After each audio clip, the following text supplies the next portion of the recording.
Hello বন্ধুরা, হাজির হলাম আরেকটি নতুন ভিডিও নিয়ে। সেটি হচ্ছে আজকে আমরা একটা নতুন ব্যাকডোর তৈরি করব অন্য একটি প্রোগ্রামিং ল্যাঙ্গুয়েজ দিয়ে। আমার প্রিভিয়াস ভিডিওটা ছিল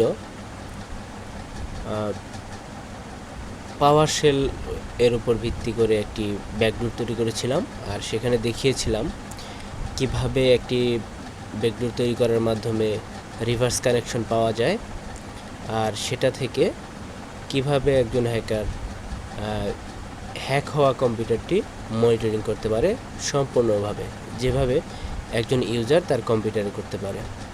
এখন ব্যাকডোর ইনস্টল করার পর অথবা ব্যাকডোর ইনস্টল করার আগে একটা সমস্যা থাকে, সেটা হচ্ছে অ্যান্টিভাইরাস। যখন আমি একটা ব্যাকডোর বা ভাইরাস আমার কম্পিউটারে আনবো বা হচ্ছে অন্য একটি কম্পিউটারে দিব, তৎক্ষণাৎ উইন্ডোজ যে অ্যান্টিভাইরাস আছে, যেমন উইন্ডোজ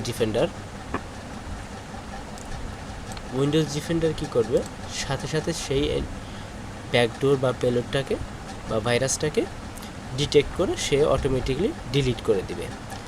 আর এর জন্য হ্যাকিংটা কিছুটা চ্যালেঞ্জিং।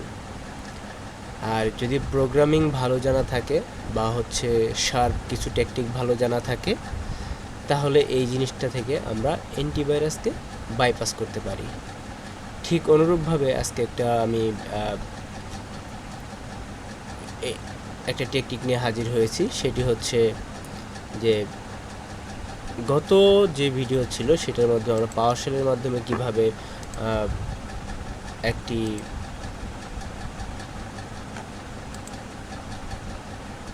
পাওয়ার শেলের মাধ্যমে কীভাবে একটি তৈরি করা যায়, ব্যাকডোর তৈরি করা যায়, সেটি করে দেখিয়েছিলাম।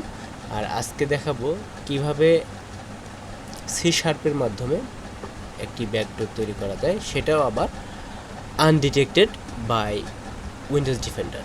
মানে হচ্ছে আপনি যে কোনো কম্পিউটারে দেন না কেন বা যে কোনো জায়গায় আপনি এটাকে সেন্ড করেন না কেন, সেখানের যে অ্যান্টিভাইরাস থাকবে সেটা এই পেলোডটাকে ধরতে ব্যর্থ হবে।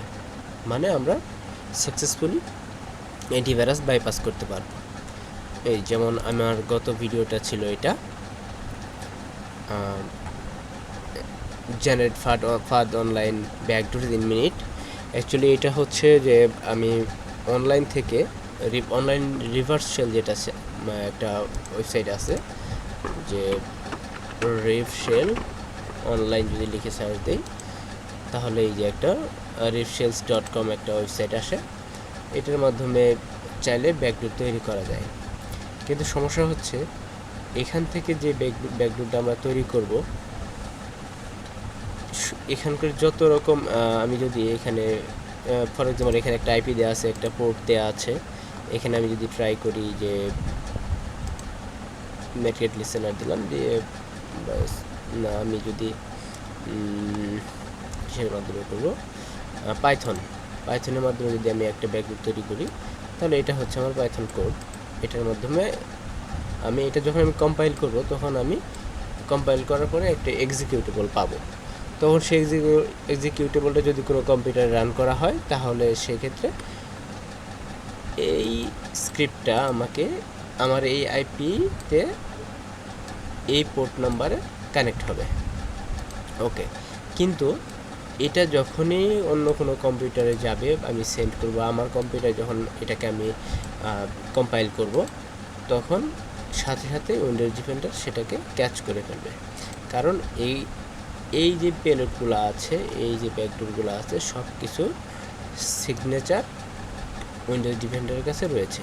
এই জন্য কী করতে হয়, এটাকে বাইপাস করতে হয় নতুন টেকনিক, নতুন প্রোগ্রামিং টেকনিক ইউজ করতে হয়, কিছু ভেরিয়েবল চেঞ্জ করতে হয়। যাই হোক, ফিউচারে আমি এই ব্যাপারে আলোচনা করব। তবে আজকের বিষয় হচ্ছে কিভাবে একটি রিভার্স শেল তৈরি করা হয় বা হচ্ছে একটি ব্যাকডোর তৈরি করা হয় সি শার্প ল্যাঙ্গুয়েজে। মূলত আমি আপনাদেরকে দেখাবো power shell, C sharp, C plus plus, Python আর দু একটা যেমন ব্যাশ স্ক্রিপ্টিং আছে, এগুলো সব কিছু ইউজ করে আমি রেগুলার বেসিস ভিডিওতে আপনাদেরকে দেখাবো কিভাবে আসলে এগুলোতে ব্যাকডোর তৈরি করা হয়। শুধুমাত্র ব্যাকডোর তৈরি করা নয়, কিভাবে আসলেও আনডিটেক্টেবল ব্যাকডোর তৈরি করা হয় সেটা আমি অবশ্যই দিব। আর এটা যেহেতু প্রোগ্রামিং কোর্স নয়, সেহেতু আমি দেখাবো না যে কীভাবে আসলেও আনডিটেক্টেড কোডগুলো কীভাবে তৈরি করা হয়। তো ফিউচারে আমি অবশ্যই দেখাবো ওয়েগুলো, যেভাবে আমি আসলেও ব্যাকডোরের কোডগুলো বা স্ক্রিপ্টগুলো আমি আনডিটেক্টেড করি। তো চলুন আজকে দেখি যে আসলে আমরা একটি সি শার্প একটা স্ক্রিপ্টকে কীভাবে আমরা আনডিটেক্টেবল ব্যাকডোরে রূপান্তরিত করতে পারি। ওকে, তো প্রথমে আমি আমার ভিজুয়াল স্টুডিওতে যাব। ভিজুয়াল স্টুডিও যাওয়ার পর আমি একটা প্রজেক্ট নিব, তারপর কনসোলে পেয়ে আমি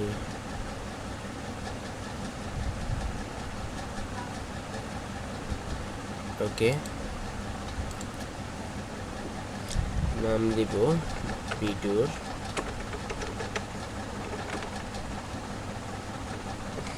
ওকে, সি শার্প ভিডিওর সি শার্প। ওকে, নেক্সট, গ্রেট।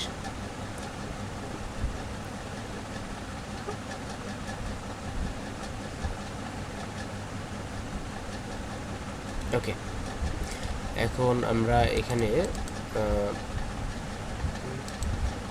আমাদের যে সি শার্প কোডটা আমি রেখেছি ব্যাকডোরের জন্য, যেটা আমি তৈরি করেছি, সেটা আমি এখানে পেস্ট করে দিলাম।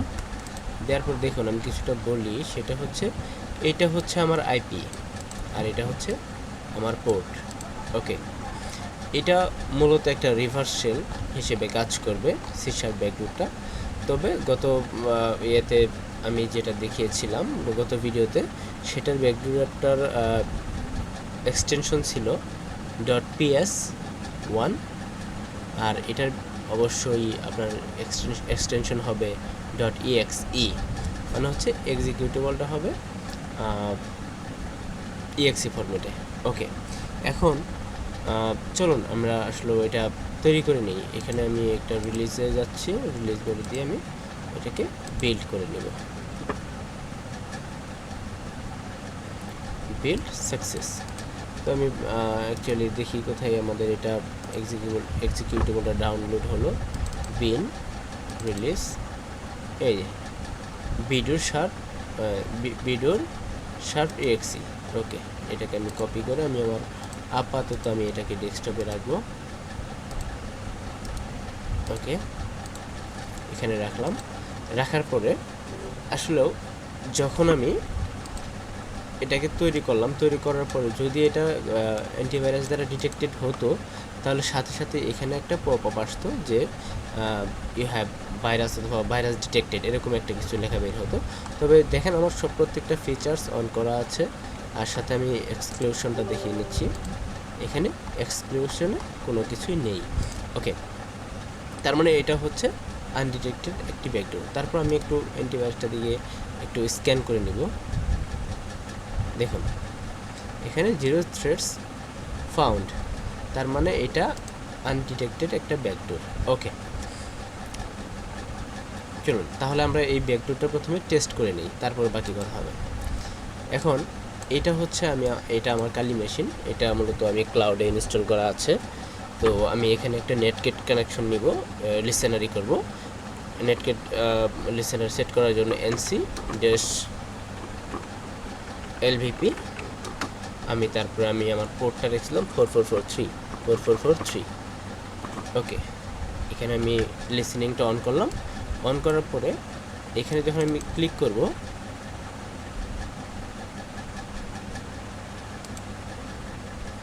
সরি আমি পুনরায় এটাকে নিচ্ছি, এটা আগের একটা। ওকে ওকে, অ্যাকচুয়ালি এটা যখন আমি ক্লিক করছি তখনই সেটা কানেকশন পেয়ে গেছে। দেখুন এই যে আমার কম্পিউটারে আমি আবার পুনরায় আমি করছি, এক্সিট করছি, এটা এক্সিট। ওকে,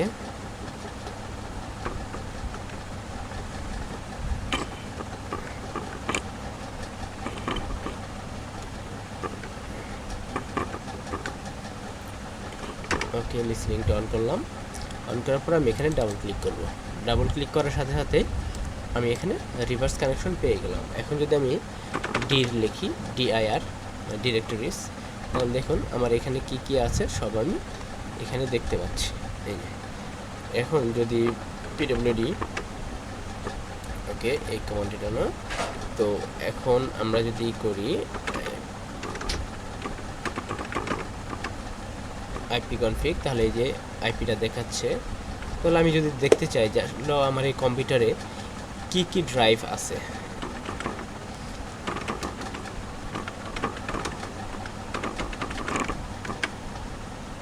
ওকে CDEFG। এখন আমি যদি আমার F ড্রাইভে যেতে চাই তাহলে কি করব? CDF, ওকে F দিলাম, তাহলে আমি আমার F ড্রাইভে চলে গেলাম।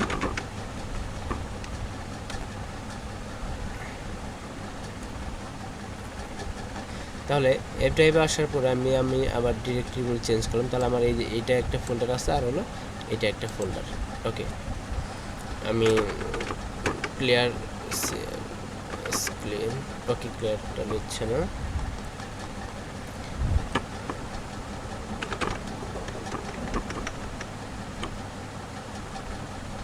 এখন আমি যদি চাই এখানে আরও, এটা অলরেডি এটা কম্প্রোমাইজড, এটা অলরেডি হ্যাকড। এখন যদি আমি চাই যে এইটার সাহায্যে, এই ব্যাকডোরের সাহায্যে আমি কি করব, আমি আরেকটা ব্যাকডোর ইনস্টল করব। তাতে আমরা কি করতে পারি, তাহলে আমরা এখানে কি করব, এইটার সাহায্যে আমি একটা আপলোড কমান্ড আনবো, একটা আপলোড কমান্ড দেব, সেটা আমার ব্যাকডোর ফাইলটা আপলোড করবে এবং আমি এখান থেকে ইনস্টল করতে পারবো। যেমন আমি যদি চাই এটাকে ইনস্টল করতে, এটা এই যে, তাহলে আমি কি জাস্ট এখানে লিখতে পারি স্টার্ট, তারপর আমি b.sharp.exe এটা লিখে এন্টার প্রেস করলেই আমার এটা ইনস্টল হয়ে যাবে। ওকে, অ্যাকচুয়ালি আজকে আমাদের আসলে এই কমান্ডগুলো দেখানোর আসলে এই ভিডিওটা না, আমি আস্তে আস্তে সব ভিডিওতে আস্তে আস্তে আগাবো। আসলে প্রত্যেকটা কমান্ড বা হচ্ছে যে লিনাক্স যে কমান্ডগুলো আছে সেই কমান্ডগুলোর ব্যাপারে আমরা আলোচনা করব পরবর্তী ভিডিওতে, অন্য কোনো একটা ভিডিওতে। তো আজকের বিষয়টা ছিল যে কিভাবে একটি আনডিটেক্টেড ব্যাকডোর আমরা তৈরি করতে পারি। এটাই ছিল আমাদের আসলে আজকের টপিক। তো আমরা মূলত হচ্ছে একটি C# কোড নিয়েছি, যেমন এখানে যদি দেখি ভালো দেখাবে। তো এখানে এটা অ্যাকচুয়ালি এটা রিভার্সন C#। তো C# আর পাইথনের মধ্যে একটু পার্থক্য রয়েছে, সেটা হচ্ছে যে পাইথনের কোডগুলো খুব সহজে ডিটেক্ট হয়ে যায়। ইভেন হচ্ছে যে কম্পাইল করার সময় যে কম্পাইল করার পরে সেটাকে অটোমেটিকলি প্রায় অলমোস্ট ডিটেক্ট করে ফেলে অ্যান্টিভাইরাসে। তার মানে পাইথনেরটা খুবই অতটা কার্যকর না এই ব্যাকডোর বা পেলোড তৈরি করার ক্ষেত্রে। তবে C#, C++, পাওয়ারশেল এগুলো খুবই শক্তিশালী আপনার এক্সিকিউটেবল তৈরি করে থাকে, ব্যাকডোর তৈরি করে থাকে। তো চলুন আমরা একটু দেখে আসি, এন্টি স্ক্যানে দেখে আসি। এন্টি স্ক্যান যে আসলে কয়টা অ্যাডভান্স প্রসিড,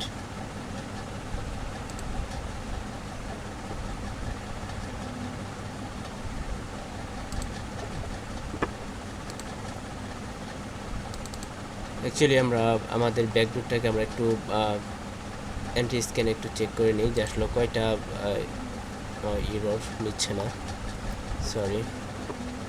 আরেকটা হচ্ছে ভাইরাস টোটাল, সেখানে আমি আপলোড করবো না, কারণ হচ্ছে যদি ভাইরাস টোটালে আপলোড করি তাহলে ভাইরাস টোটাল কী করবে, এটার যে সিগনেচার আছে, আমার যে ব্যাকডোরের সিগনেচার আছে সেটাকে সবার সাথে, সব অ্যান্টিভাইরাসের সাথে সেটা শেয়ার করে দিবে।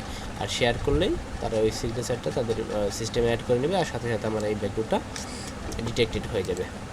সো আজকের ভিডিও এই পর্যন্ত ছিল, ধন্যবাদ। পরবর্তী ভিডিওতে আমি অন্য একটা ethical hacking related interesting video আনবো। আর আরেকটা বিষয় হচ্ছে যে আসলে ভিডিওটা ছিল টোটালি এডুকেশনাল পারপাসেস। সো এটাকে ইলিগেলভাবে কোনো রকম ইউজ করবেন না। থ্যাংক ইউ ভেরি মাচ, সঙ্গে থাকুন। পরবর্তী ভিডিওতে আমি আসলেও অ্যাডভান্স এথিক্যাল হ্যাকিং বা রেড টিমিং বলতে পারেন, আমি ভিডিওগুলো আনতে থাকবো। আর প্রোগ্রামিং রিলেটেড অথবা এথিক্যাল হ্যাকিং রিলেটেড কোনো প্রশ্ন থাকলে অবশ্যই কমেন্ট বক্সে জানাবেন, আমি অবশ্যই প্রত্যেকটা প্রশ্নের উত্তর দেওয়ার চেষ্টা করব। আর সাবস্ক্রাইব করে সঙ্গে থাকুন যেন পরবর্তী ভিডিওগুলো দেখতে পারেন আর আপডেটেড থাকতে পারেন।